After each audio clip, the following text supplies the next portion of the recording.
In 1964, Pope Paul VI amplified this encyclical, Miranda Prosus, with the decree Inter Mirifica amongst the wonders.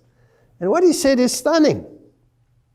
He said, quote, "It is the church's birthright to use," please note, to use and own the press, the cinema, the radio, television, and others of like nature. That must include the internet.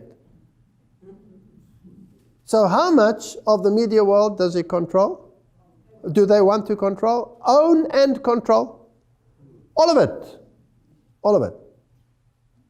Then he cited a special responsibility for the proper use of the means of social communication, which rests on journalists, writers, actors, designers, producers, exhibitors, distributors, operators, sellers, critics.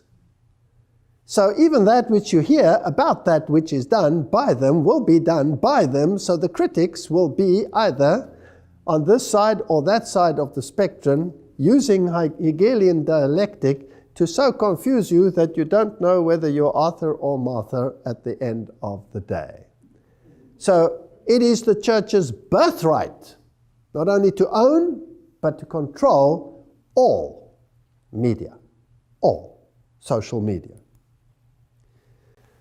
The quality of the entertainment content was decreed in a section of Inter Mirifica encouraging the chronicling, the description, the representation of moral evil, which can, with the help of the means of social communication and with suitable dramatization, lead to a deeper knowledge and analysis of man and to manifestation of the true and the good in all their splendor.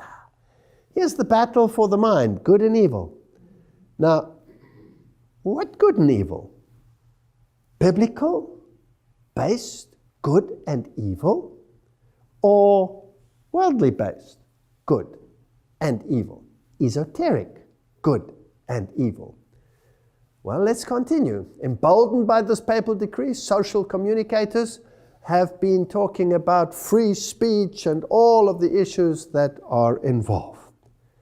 Now, if we take cognizance of the fact that there are to own, control all the media, and to use it to instill mindsets in people, then I would like to know how this is achieved without anyone knowing how it's done.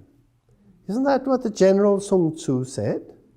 We have to achieve things without anyone knowing how it's done. And we must never, ever be the target. It's always good to use the enemy to do the work for you. And even if you represent the enemy, you will pretend that you are not the enemy, that someone else is the enemy, so that it's never you. There's always a front.